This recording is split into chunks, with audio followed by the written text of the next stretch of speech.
Hey guys, welcome to Ramya recipes Tamil. இன்னைக்கு நம்ம பார்க்க போகிற ரெசிபி முருங்கைக்கீரை பொடி தான் ஃப்ரெண்ட்ஸ் பார்க்க போகிறோம். இந்த பொடியை நம்ம இட்லி தோசைக்கு சைடிஷாக சாப்பிட்லாம், அப்படி இல்லைன்னா இந்த மாதிரி சாதத்தில் கூட போட்டு சாப்பிட்லாம், சூப்பராக இருக்கும்.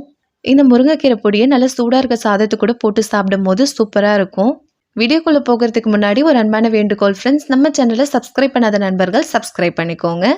இப்போ வாங்க இந்த பொடி எப்படி செய்யலான்னு பார்க்கலாம். ஃபஸ்ட்டு ஒரு கடாய் வச்சு 1 டேபிள் ஸ்பூன் அளவுக்கு எண்ணெய் ஊற்றிக்கலாம். எண்ணெய் நல்லா சூடானதும் 1 டேபிள் ஸ்பூன் உளுந்தம்பருப்பு, 2 டேபிள் ஸ்பூன் கடலைப்பருப்பு, 2 டேபிள் ஸ்பூன் வேர்க்கடலை, 1/4 டீஸ்பூன் சீரகம் சேர்த்துக்கலாம். சேர்த்துட்டு இது ஒரு வாட்டி நல்லா வதக்கி விட்டுக்கலாம். ஃபஸ்ட்டு இப்போ நம்ம சேர்த்த பருப்பும் வேர்க்கடலையும் கொஞ்சம் வறுபட்டு வரட்டும். நம்ம அதுக்கப்புறமா மற்ற பொருள்லாம் சேர்த்துக்கலாம். பாருங்கள், பருப்பு இந்த அளவுக்கு வறுபட்டதும் இப்போ இது கூடவே 2 டேபிள் ஸ்பூன் அளவுக்கு தனியா, 10 வரமிளகாய் சேர்த்துக்கலாம். சேர்த்துட்டு இது ஒரு வாட்டி நல்லா வதக்கி விட்டுக்கலாம். நான் இன்றைக்கி 10 வரமிளகாய் சேர்த்துருக்கேன். உங்கள் காரத்துக்கு தகுந்தா போல் மிளகாயோட அளவை கூடவோ குறைக்கவோ சேர்த்துக்கோங்க. 9லேருந்து 10 மிளகாய் சேர்த்துக்கோங்க, கரெக்டாக இருக்கும். 1 டேபிள் ஸ்பூன் கருப்பு எள்ளு சேர்த்துக்கலாம். சேர்த்துட்டு இது ஒரு வாட்டி நல்லா வதக்கி விட்டுக்கலாம். கருப்பு எள்ளுக்கு பதிலாக நீங்கள் வெள்ளை எள்ளு கூட சேர்த்துக்கலாம். நம்ம எள்ளு சேர்க்கறதுனால இந்த பொடிக்கு ஒரு நல்ல டேஸ்ட்டும் கொடுக்கும், அதே சமயம் ஃப்ளேவரும் சூப்பராக இருக்கும். கொஞ்சமாக புளி சேர்த்துக்கலாம். 1 டீஸ்பூன் பெருங்காயத்தூள் சேர்த்துக்கலாம். சேர்த்துட்டு இது ஒரு வாட்டி நல்லா வதக்கி விட்டுக்கலாம். புளியை ஸ்கிப் பண்ணாமல் சேர்த்துக்கோங்க, ஏன்னா இந்த பொடியிலேயே அந்த புளிப்பு டேஸ்ட் வரும்போது தான் நல்லாயிருக்கும். நிறைய சேர்க்க வேணாம், கொஞ்சமாக சேர்த்தாலே போதும்.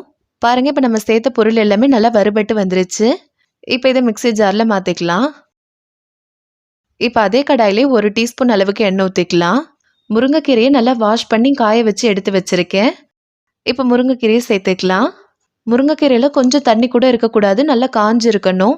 ஏன்னா தண்ணி கொஞ்சம் இருந்தால் கூட பொடி சட்டுன்னு கெட்டு போயிடும், நம்ம நிறைய நாள் ஸ்டோர் பண்ணி வைக்க முடியாது. சேர்த்துட்டு இது ஒரு வாட்டி நல்லா வதக்கி விட்டுக்கலாம். நம்ம முருங்கைக்கீரையை வெயிலில் காய வைக்கணுன்றது அவசியம் கிடையாது. நீங்கள் வீட்லேயே ஃபேன் காற்றுல கூட காய வைக்கலாம். சின்னதாக ஒரு டவல் மாதிரி துணியில் நம்ம வாஷ் பண்ணி வச்சுருக்க முருங்கைக்கீரையை சேர்த்து காய வச்சுக்கோங்க. இந்த முருங்கைக்கீரையில் இருக்கிற ஈரப்பதெல்லாம் போயிட்டு நல்லா மொறுன்னு வரும், அதுதான் கரெக்டான பக்குவம். பாருங்கள், இப்போ முருங்கைக்கீரை கொஞ்சம் வதங்கி வந்திருக்கு.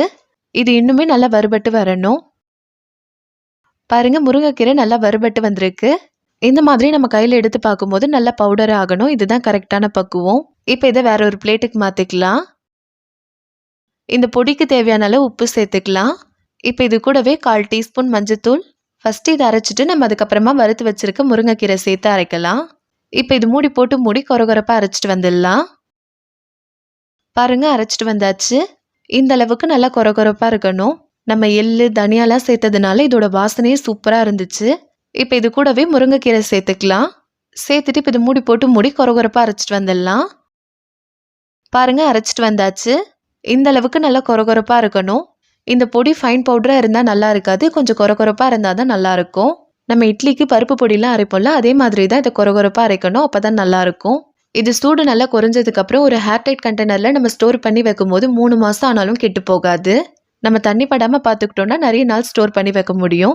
இப்போ நம்மளுடைய முருங்கைக்கீரை பொடி சூப்பராக ரெடி ஆயிடுச்சு. அவ்வளோதான் ஃப்ரெண்ட்ஸ், நம்மளோட ரொம்பவே சூப்பரான முருங்கைக்கீரை பொடி ரெடி ஆயிடுச்சு. சூடாக இருக்கிற சாதத்தில் கொஞ்சமாக நல்லெண்ணெய் விட்டு இந்த பொடி போட்டு சாப்பிட்டா சூப்பராக இருக்கும். இதை நம்ம இட்லி தோசைக்கெல்லாம் பருப்பு பொடி மாதிரி சைடிஷாக வச்சு சாப்பிட்லாம், சூப்பராக இருக்கும். முருங்கைக்கீரை சாப்பிடாதவங்க கூட நீங்கள் இந்த மாதிரி செஞ்சு கொடுத்தீங்கன்னா நல்லா விரும்பி சாப்பிடுவாங்க. முருங்கைக்கீரையில் இரும்பு சத்து நிறையவே இருக்குது, அதனால் இதை நீங்கள் குழந்தைங்கள்லேருந்து பெரியவங்க வரல எல்லாருக்குமே கொடுக்கலாம், ரொம்பவே நல்லது. நீங்களும் இந்த பொடியை மறக்காமல் ட்ரை பண்ணி பாருங்கள். ட்ரை பண்ணிவிட்டு உங்களோட ஃபீட்பேக்கை மறக்காமல் கமெண்ட்டில் என் கூட ஷேர் பண்ணுங்கள். இந்த வீடியோ உங்களுக்கு பிடிச்சிருந்ததுன்னா லைக் பண்ணுங்கள், கமெண்ட் பண்ணுங்கள், ஷேர் பண்ணுங்கள். மறக்காமல் நம்ம சேனலை சப்ஸ்கிரைப் பண்ணிக்கோங்க. தேங்க்யூ.